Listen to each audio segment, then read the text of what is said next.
Bonjour à tous. On est une organisation humanitaire qui travaillons principalement en réponse à des crises humanitaires de type conflit, catastrophe naturelle. Et on intervient plus dans les phases d'urgence et de post-urgence. Donc c'est peut-être un peu notre particularité aujourd'hui par rapport aux autres intervenants qui travaillent plus dans le monde du développement. Mais c'est là où c'est intéressant de voir les liens qui peuvent se faire. Effectivement, à Madagascar d'ailleurs, on est très content d'avoir été invité par Christine et l'IMV ici à Madagascar, puisque Madagascar et notamment Tana était une des premières villes, suite à notre expérience au Kenya, à reproduire l'expérience des sacs potagers. Donc merci beaucoup pour cette invitation. Donc, je vais vous décrire assez rapidement la technique, comme ça si vous voulez le faire chez vous par la suite, vous pourrez. Ensuite, je vais faire des retours d'expérience de notre ONG dans deux contextes d'intervention différents, le bidonville à Nairobi et le camp de réfugiés en Thaïlande, de réfugiés birmans. Et enfin, on finira par les facteurs de réussite de ce type de projet. Donc déjà, en fait, comme je vous disais, on est une organisation humanitaire, donc on intervient auprès des populations qui ont été vulnérabilisées par des crises. Et donc notamment sur 3 secteurs d'intervention, la sécurité alimentaire, l'eau, l'hygiène, l'assainissement et les abris. Donc là, je vais me concentrer sur notre réponse en sécurité alimentaire. Donc pour les populations qui ont été vulnérabilisées par des crises, qui n'ont plus accès à une alimentation suffisamment diversifiée, on a pensé, donc, pour la première fois à Nairobi, dans les bidonvilles, à utiliser cette technique du sac potager, donc dans des espaces restreints, pour pouvoir cultiver de l'alimentation. Et donc notre objectif avec ce type de projet, c'était premièrement diversifier l'alimentation des ménages et leur permettre de diminuer les dépenses liées à l'achat de légumes. Puisque pour beaucoup de populations vulnérables, l'achat des aliments est une part très importante des dépenses générales du ménage.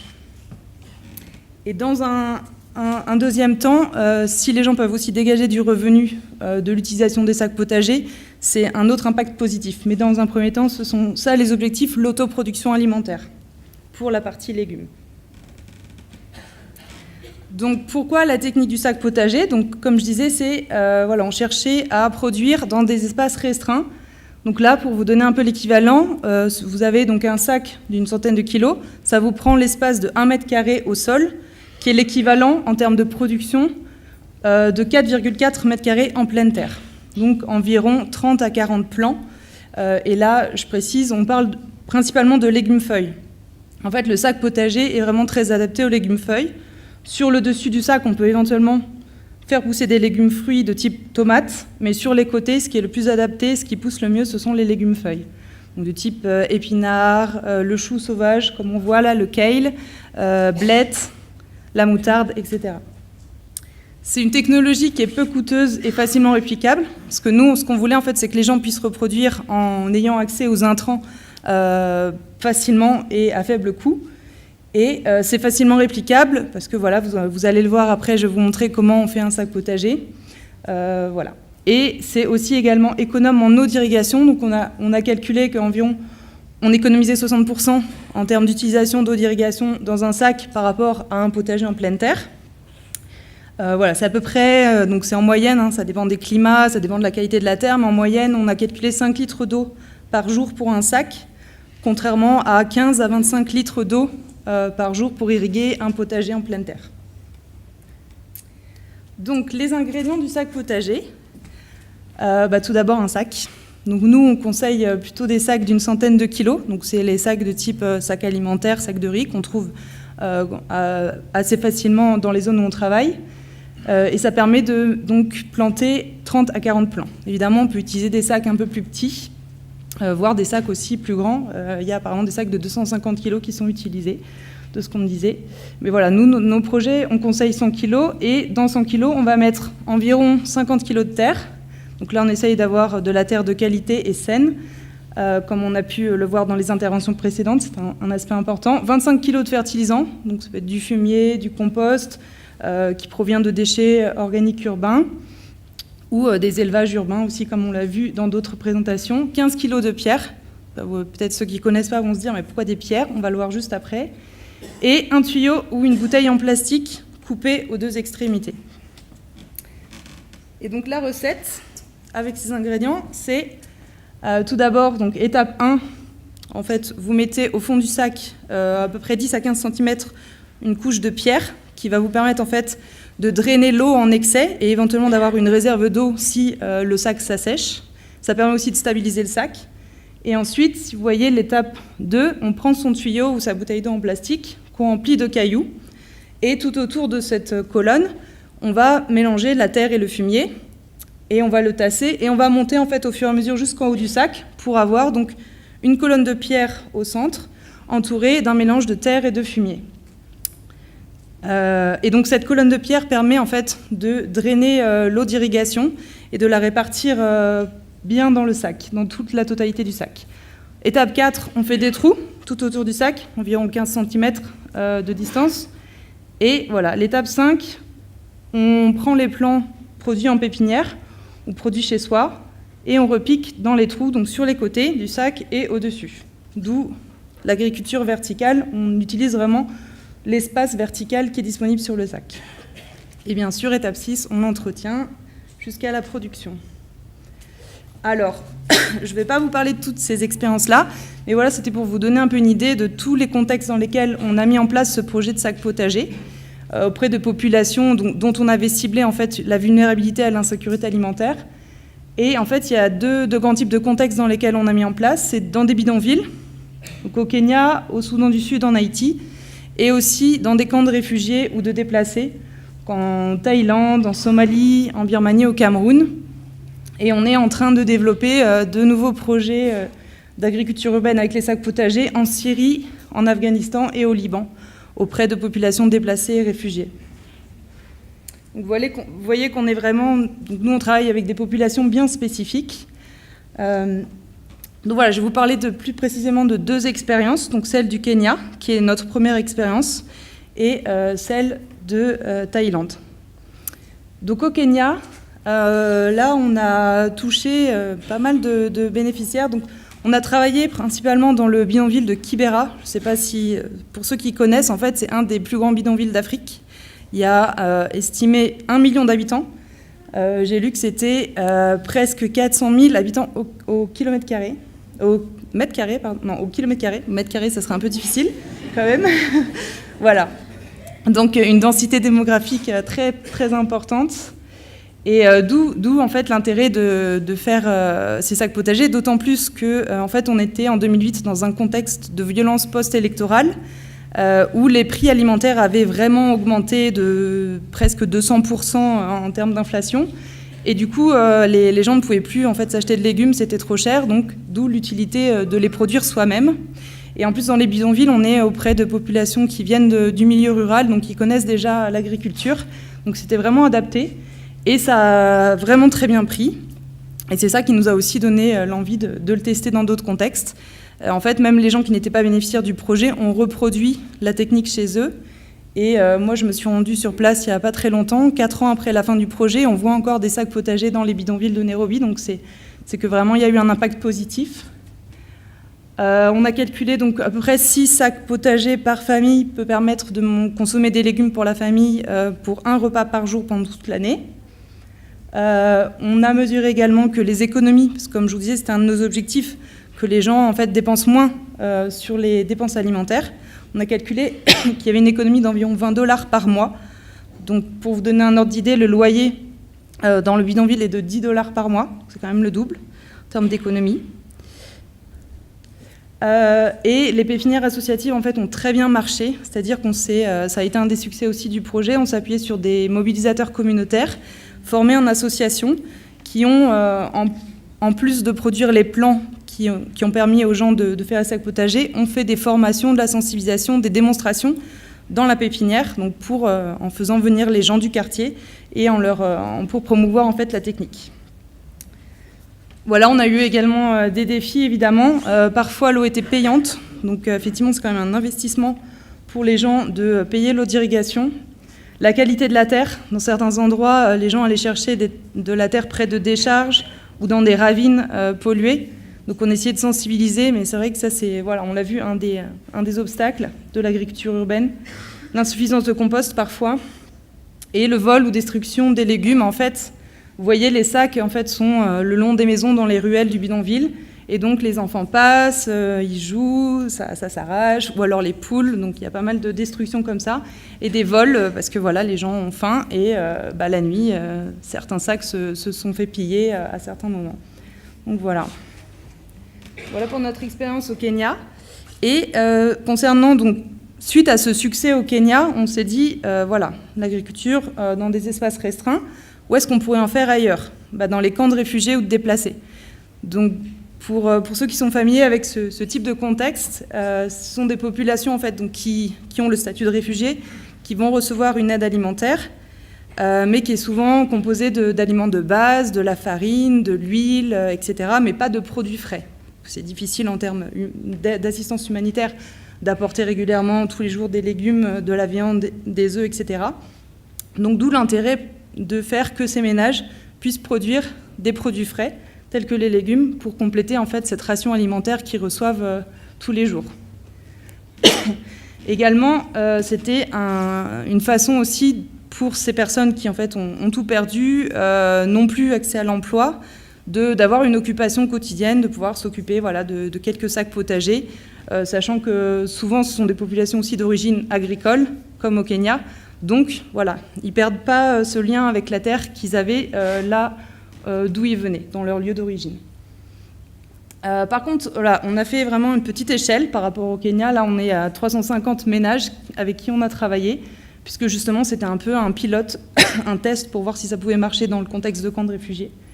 Ça a été assez difficile pour les gens de s'approprier la technique. Voilà, il y a peut-être aussi qu'on n'a pas assez utilisé de mobilisateurs communautaires, parce qu'en fait, c'est dans un camp de réfugiés, les gens ne se connaissent pas forcément, ils viennent de différents villages, voire différentes ethnies, donc c'est assez difficile en fait de s'appuyer sur une cohésion sociale qui n'existe pas beaucoup pour propager un peu la technique du sac potager. Voilà, par contre, il y avait une facilité d'accès à l'eau et au sol de qualité, parce qu'on était proche d'une zone agricole. En fait, j'ai pas expliqué, mais c'est un camp de 45 000 personnes, un camp de réfugiés birmans qui fuient la guerre du côté de l'est de la Birmanie et qui se réfugient au nord-ouest de la Thaïlande, donc dans des camps de réfugiés. Voilà, et pour les défis, comme je disais, en fait, c'est un petit peu difficile. C'était difficile pour eux de s'approprier la technique de planter sur les côtés. Par contre, ils se la sont aussi appropriés en faisant, comme vous voyez sur la photo, des systèmes de sacs combinés à des systèmes de treillis. Parce qu'en fait, eux, ce qu'ils voulaient, c'était surtout cultiver des courges. Donc voilà, des courges qui grimpent sur les treillis. Et finalement, c'est une déviation de notre technique, mais pourquoi pas, si ça leur est utile. Voilà, comme je disais aussi, les défis du contexte avec un tissu social fragilisé. Pour lancer un peu des dynamiques communautaires, c'est assez compliqué. Et la lutte contre les ravageurs et les maladies des cultures, où là, on essaye, en fait, nous, de promouvoir l'utilisation de biopesticides. Mais voilà, il faut des équipes, il faut que nos techniciens soient bien formés à ce type de fabrication de traitements biopesticides. Et on a eu un peu de problème à trouver des gens, en fait, formés dans ce domaine-là. Donc, pour ma troisième partie, je regarde mon chronomètre, ça va. Je voulais partager en fait les facteurs de réussite de ce type de projet, enfin plus que facteurs de réussite, en fait les prérequis pour que la technique du sac potager soit bien appropriée. Donc déjà l'accès à l'eau, c'est valable pour toute forme d'agriculture. L'accès à la terre, donc là c'est dans les deux sens en fait. Déjà l'accès à la terre de qualité, une terre saine pour pouvoir mettre dans les sacs, mais aussi en fait l'accès à peu de terre, c'est-à-dire à peu d'espace. Parce qu'on s'est aperçu que dans les zones en fait, où les gens avaient quand même accès à un petit lopin de terre pour faire leur potager, les sacs, ça ne les intéressait pas. Parce que voilà, ils avaient leurs habitudes. Et nous, pas de problème, nous, c'est vraiment une technique qui est adaptée aux espaces restreints. Des connaissances préalables. En agriculture, c'est vrai qu'en tout cas, quand on commence ce type de projet, quelque part, quand on introduit la technique du sac potager dans un endroit, c'est mieux de commencer avec des gens qui ont des sensibilités agricoles. Après, ça n'empêche pas de diffuser la technique auprès de personnes qui n'ont pas l'habitude de cultiver. Mais au départ, c'est mieux de commencer avec des gens qui connaissent. Le prix des légumes et les habitudes de consommation. En fait, voilà, il faut que, nous, comme nous ciblons des populations qui sont très vulnérables à l'insécurité alimentaire, En fait, notre analyse, c'est voilà, que le prix des légumes dans le budget du ménage est très important, d'où l'intérêt de le cultiver pour diminuer ce budget. Et il faut aussi évidemment que les gens aient l'habitude de consommer des légumes feuilles, parce que comme je disais tout à l'heure, on utilise principalement le sac pour cultiver des légumes feuilles. Donc comme par exemple on a vu au Kenya, le kale, qui est une sorte de chou sauvage, est consommé à tous les repas. Et donc forcément, ça contribue au succès du sac potager, parce que ça pousse très très bien. En bouture, on replante et ça pousse. Pas besoin d'acheter des semences. Et c'est surtout que voilà, c'est consommé quotidiennement par tous les ménages. Les facteurs de réussite dans les aspects techniques, très rapidement, parce que j'en ai déjà un peu parlé, des types de légumes, des légumes feuilles, l'espace autour du sac. Alors, je parlais de 1 mètre carré, mais il faut quand même faut pas coller les sacs les uns à côté des autres, hein, parce qu'il faut quand même que l'ensoleillement arrive jusqu'aux plants qui sont en bas du sac. C'est très important aussi d'avoir accès aux plants, ou au moins que les gens puissent faire des petites pépinières chez eux, et la gestion des maladies et des ravageurs, et notamment avec l'aspect essayer de trouver des solutions de type biopesticides pour lutter contre ça, comme on l'a vu, parce qu'il y a souvent, bon déjà c'est mieux que les produits chimiques, mais aussi il y a souvent une mauvaise utilisation des produits chimiques qui peut être dangereuse pour l'homme. Et enfin, les facteurs de réussite sur le dimensionnement du projet. Principalement, c'est le deuxième point, c'est la mobilisation communautaire. En fait, c'est nous, là où nos expériences de sac potager ont fonctionné, c'est quand on a pu mobiliser la communauté, et notamment des personnes au sein de la communauté qui étaient motivées par apprendre cette nouvelle technique, motivées par diffuser cette technique auprès de leurs voisins. Et c'est comme ça que ça a fonctionné, et c'est comme ça qu'on a pu toucher même des gens qui n'étaient pas bénéficiaires de notre projet, et même toucher des gens en fait après notre départ. Parce que voilà, nous on est une ONG, on a des projets bien définis en termes de temps, on part au bout d'un moment, et quand le projet continue après le départ, c'est quand même un gros succès. Et c'est grâce à ces mobilisateurs communautaires, principalement. Voilà. Et effectivement, beaucoup de formations d'encadrement technique, parce que c'est quand même une nouvelle technique, même pour des gens qui sont maraîchers. Quand on a l'habitude de planter en pleine terre, ça change quand même un peu d'utiliser un sac. Donc voilà, il faut un encadrement technique et des formations régulières. Donc pour résumer un peu ces facteurs de réussite, et qui sont en fait les prérequis si vous voulez développer des projets utilisant le sac potager comme technique d'agriculture urbaine. Donc voilà, l'importance des légumes dans l'alimentation de base et les dépenses du ménage. L'impossibilité de cultiver en pleine terre, comme je l'ai dit. Les gens préféreront de toute façon cultiver en pleine terre s'ils ont cette possibilité. La disponibilité des intrants à bas prix et de qualité, donc le sac, les cailloux, la terre, l'eau. Un nombre suffisant de mobilisateurs communautaires, je viens d'en parler, et la disponibilité de plants. Et je regarde où l'on suis. Hop. OK. Il serait temps de conclure. Ouais. C'est les dernières slides. Donc, aussi, c'était important juste de revenir, mais je pense que dans toutes les présentations qu'on a vues et qu'on va voir, on en parle, c'est un peu les autres impacts. Nous, le premier impact, c'était alimentaire, améliorer la diversité alimentaire du ménage. Mais également, il y a des impacts sur l'environnement. Je pense que ça, je ne reviens pas dessus. On a parlé, on va en reparler, avec le recyclage des déchets organiques urbains, etc.